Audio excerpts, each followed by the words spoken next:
I've got a question from Surah Al-Qasas, verse 60. أعوذ بالله من الشيطان الرجيم. وما ربك مهلك القرى حتى يبعث في أمها رسولا يتلو عليهم آياتنا وما كنا مهلك القرى إلا وأهلها ظالمون. So my question is, how do this verse could be applied to the promised Messiah عليه الصلاة والسلام? To the promised Messiah عليه الصلاة والسلام. Right.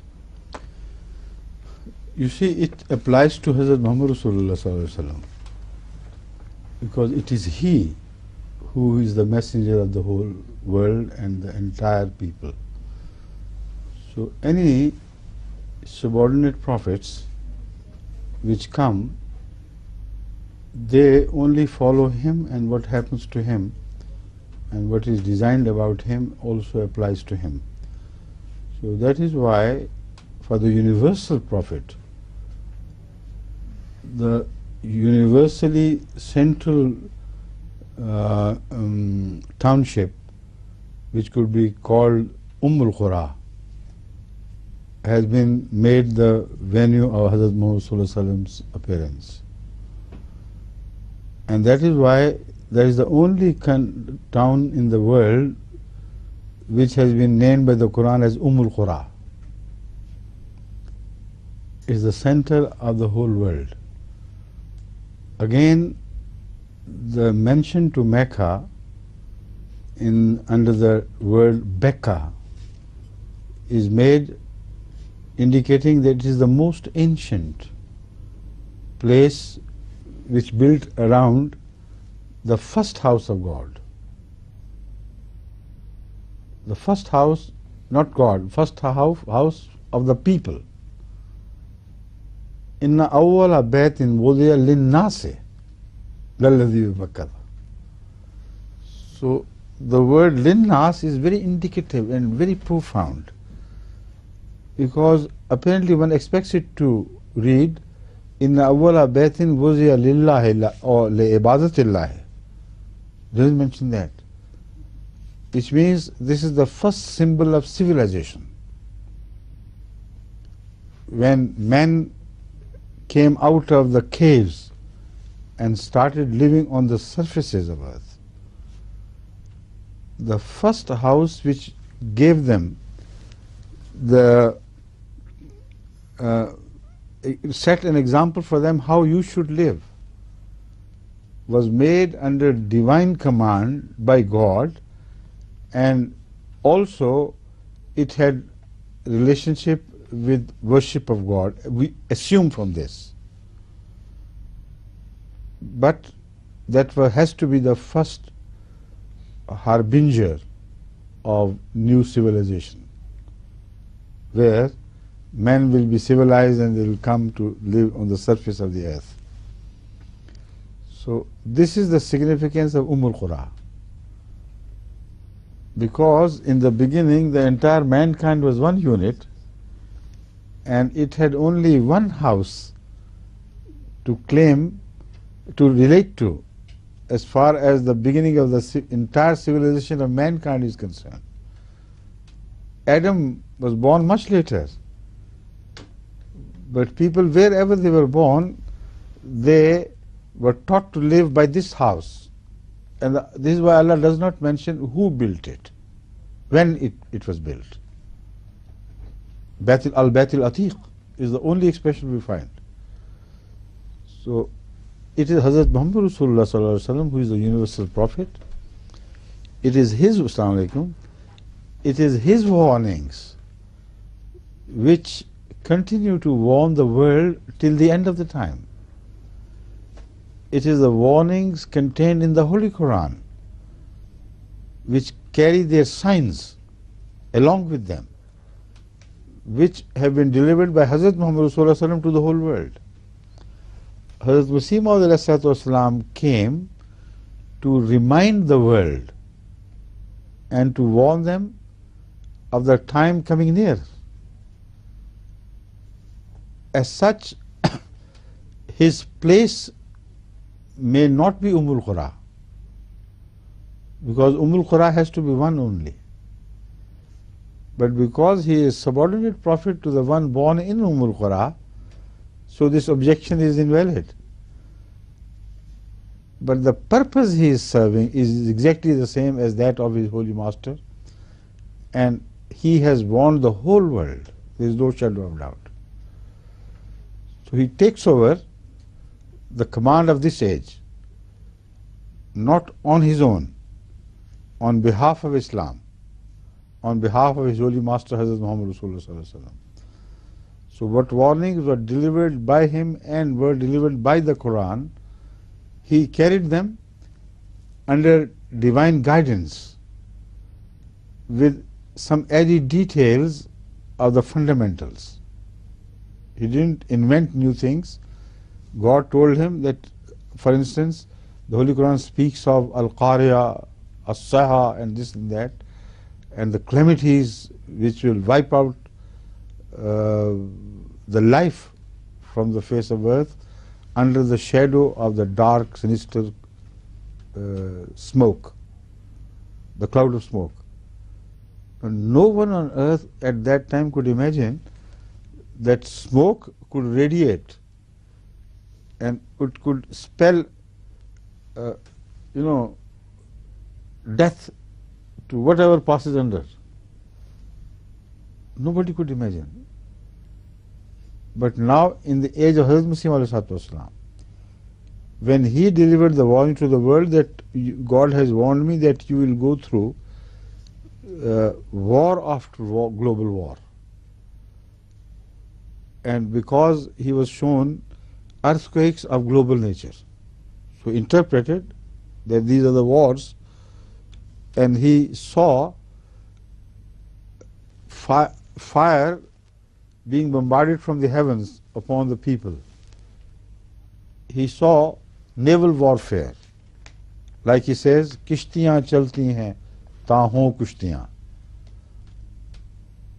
Now this seems to be a new prophecy, but it was certainly not, because the Holy Quran has delivered this warning very clearly that in the latter days is al-biharu sujjirat, when the seas will be sujjirat. One meaning of sujjirat is to make two bodies of water flow into each other, as it is merge also, that means the same. But sujjirat also means will be alight with fire, and there will be great commotion. Then one nashitate nashtam, that verse, that surah, one nasiyate gharqan is a prophecy of submarines. They pull by going underwater. And nausea is also indicative of fight and this arguments, and not argument, but where there are two bodies involved fighting with each other. That is the naza. So one naziate gharqan could not be understood in any other meaning until it had come to pass. So the naval warfare which Hazrat Masih Maud was shown, which he described as kishtiyan chalti hain taahon kushtiyan, boats are plying because so that they could come to battle, come to grip with each other. This happened in the First World War. The sky,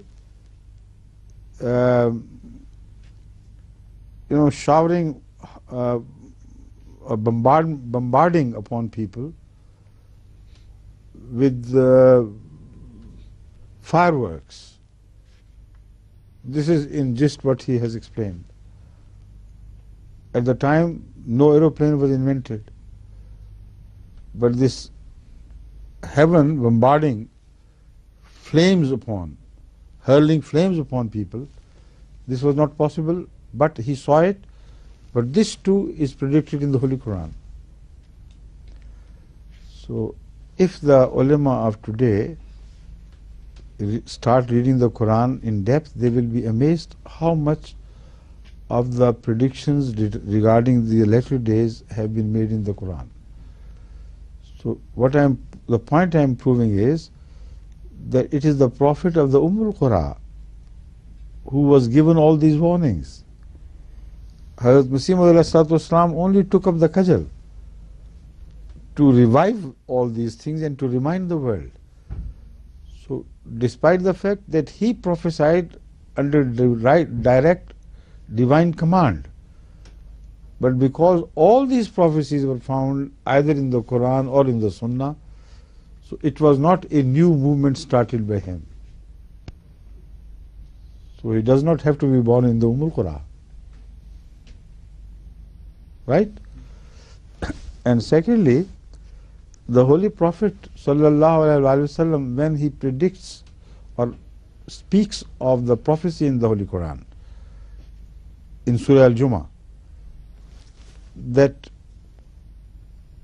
someone will be born, some man will come from God who would bring back the faith from the heavens down to earth.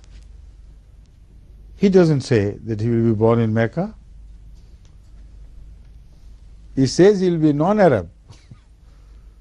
So how could you call the township of the birthplace of a non-Arab in Ajam to be al-Qura?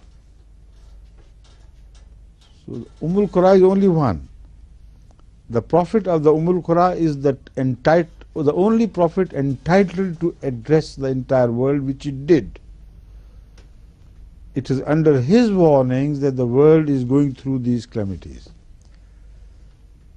His perfect slave could only be that who also took up his work, his task, and addressed the whole world. Reminded them that now is the time for the warnings, be ready. This is what he did. Understand? Please. I missed the prophecy of the promised Messiah about the fire coming from heaven. That's all. He said that he saw the heavens striking the earth and the seas with bolts of fire. So how could anybody imagine that people who go into war with each other would bring fire from the heaven? This happened after the invention of the aeroplanes. You see? سأل الأخ عبد الرحمن من حضرة أمير المؤمنين تفسير الآية القرآنية من سورة القصص. بعد أعوذ بالله من الشيطان الرجيم بسم الله الرحمن الرحيم وما كان ربك مهلك القرى حتى يبعث في أمها رسولا يتلو عليهم آياتنا وما كنا مهلك القرى إلا وأهلها ظالمون. فسأل الأستاذ عبد الرحمن ما هي علاقة حضرة ميرزا غلام أحمد القادياني بأم القرى، وهل تنطبق عليه هذه الصفة إذ أنه النبي الخادم المجدد في هذه الأمة المحمدية، فهل قريته أيضا يمكن أن تنطبق عليها هذه التسمية أي أم القرى؟ فأجاب حضرة أمير المؤمنين على هذا السؤال وقال أن هذه الآية تنطبق بصفة تامة على سيدنا محمد صلى الله عليه وسلم لأنه رسول لكل الإنسانية، وأي نبي تابع تنطبق عليه صفات المهمة التي مهمة سيده، وهذا فقط ما تحقق في صورة سيدنا ميرزا غلام أحمد عليه الصلاة والسلام. فأم القرى كانت مسقط رأس الرسول صلى الله عليه وسلم، وهي المدينة الوحيدة التي قال عنها القرآن الكريم أم القرى، ولم تعطى هذه التسمية وهذه الصفة لأي مدينة أو قرية أخرى عبر التاريخ. Arab or Ajam, no distinction is made. القرى for the whole world. يقول حاتم المؤمنين هذه أم القرى لكل العالم وليس هنالك تفرقة بين العرب والعجم. فمكة كما تعرفون ذكرت في القرآن الكريم باسم بكة وأيضا بالبيت العتيق، إذ أنها كانت بيت عتيق، لم يذكر القرآن الكريم من بنى ذلك البيت ولأي غرض، ولكن القرآن الكريم فسر وقال إن أول بيت وضع للناس للذي ببكة. فهنا القرآن الكريم لم يقل أول بيت وضع لعبادة الله أو أول بيت وضع للمسلمين، بل قال أول بيت وضع للناس. وهكذا نفهم من هنا كما قال حضرة من المؤمنين أن هذه إشارة إلى الأمور التاريخية التي مر بها الإنسان، حيث اقترب من التمدن وخرج من تلك العيشة البسيطة الأولية في العيش في المغارات والكهوف، وهكذا دخل في التمدن. فالله سبحانه وتعالى قد أعطاه هذا النموذج وهذا البيت كي يخرج ويبني مجتمع متحضر. فيقول حضرة من المؤمنين أن هذا النموذج أو بكة هذا كان حجر الأساس لبداية التقدم والتمدن بالنسبة للإنسان. فكما تعرفون أن آدم ولد قبل ذلك بكثير، والله لم يذكر من بنى هذا البيت ولأي غرض كما قال حضرة من المؤمنين. فالرسول صلى الله عليه وسلم بما أنه كان النبي العالمي، هكذا سيدنا ميرزا غلام أحمد عليه الصلاة والسلام يكون خادما له كما تعرفون ومطيعا له. فهكذا يذكر الإنسانية فقط بقروب الوقت وبالوعود التي ذكرها الرسول صلى الله عليه وسلم في القرآن الكريم. وهكذا لا يصح أن تكون بلدته أم القرى، إذ فقط بلدة سيده هي أم القرى أي مكة المكرمة، ولا يصح أن تكون بلدته هو أم القرى. فيقول حتى من المؤمنين أن سيدنا ميرزا غلام أحمد أيضا قد رأى، والله سبحانه وتعالى أعطاه إلهامات ونبوءات كثيرة، منها أنه رأى نيران تنزل من السماء وتضرب الأرض، ورأى إلهامات أخرى كثيرة. وفسر حتى من المؤمنين أنه في الواقع هو لم يأتي بشيء جديد، ولكن هو فسر تلك النبوءات التي أعطانا إياه سيدنا وسيده محمد المصطفى صلى الله عليه وسلم. The same prophecies which related to this age, which were present in the Quran, were revealed to him afresh, not as an addition to the Quran, but as indicated to the Quranic prophecies. That now is the time for those prophecies to be fulfilled. So the word fassara is not applicable. Yes. يقول حتى من المؤمنين أن النبوءات المذكورة في القرآن الكريم التي أعطانا يا سيدنا محمد صلى الله عليه وسلم قد أعطت له من ناحية أنها الآن ستظهر لها الناحية التطبيقية لها، والآن ستظهر بالنسبة للإنسانية لا أكثر ولا أقل. فهذه الأخبار سيدنا أحمد عليه السلام قد بين لنا أن تقع حروب، أي كل هذه الأمور التي أوحاها الله سبحانه وتعالى قد رآها بعض الأحيان في حالة زلزال أو غير ذلك، وهذا كانت تشير إلى الحروب التي ستحدث، وهذا فعلا ما حدث في وقته. ويقول حتى من المؤمنين هذه ليست نبوءات جديدة، ولكن كما فسرت لحضراتكم إيان وقروب الوقت لحدوث تلك النبوءات القرآنية العظيمة. وذكر حتى من المؤمنين منها في القرآن الكريم إذا البحار سجرت، وهذا أن البحار ستتداخل بعضها في بعض وتشتعل نيرانها، وأيضا قال حضرته والنازعات غرقا، وهذا يشير إلى اختراع الغواصات البحرية، وهذا فعلا ما حدث بعد بعثة سيدنا أحمد. ثم يقول حتى من المؤمنين لم يستطع أحد تأويل كل هذه النبوءات العظيمة في القرآن الكريم، لأن وقت حدوثها ووقت قروبها كانت من وقت بعثة سيدنا أحمد عليه الصلاة والسلام. وهكذا قد بين لنا هذه الأمور، وفعلا بعد في عصره وقعت هذه الحرب العالمية الأولى خصوصا، ورأينا أن السماء لأول مرة في تاريخ الإنسانية هذه بعد اختراع الطائرة كانت تأتي نيران من السماء عن طريق هذه الطائرات، وهكذا فعلا تحقق ذلك ما ذكره القرآن الكريم. ويقول حتى من المؤمنين إذا علماء اليوم يقرؤون القرآن بتمعن سيتعجبوا للنبوءات التي احتوى عليها القرآن الكريم، وسيفهم أيضا أن نبي أم القرى هو الذي أعطى هذه النبوءات ولم يعطيها أي نبوءات أخرى. وسيدنا أحمد عليه الصلاة والسلام بتأييد من الله سبحانه وتعالى قد بين لنا كيف هذه النبوءات ستحدث في عصره، ولم يبدأ حضرته أي حركة أو أي نظام جديد مختص به.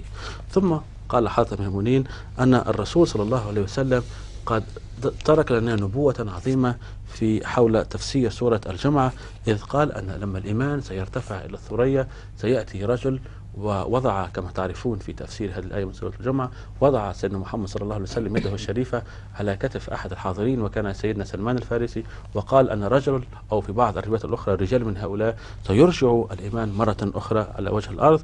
وهكذا لم يذكر سيدنا محمد صلى الله عليه وسلم أن هذا الرجل ينتمي إلى أم القرى، بل بالعكس لم يحدد ولم يقل شيء مثل هذا. فالخادم النبي الكامل خادمه أيضا هو يذكرنا فقط بالإنذارات ووعود ما قام به وما قدمه سيدنا وسيده محمد المصطفى صلى الله عليه وآله وسلم.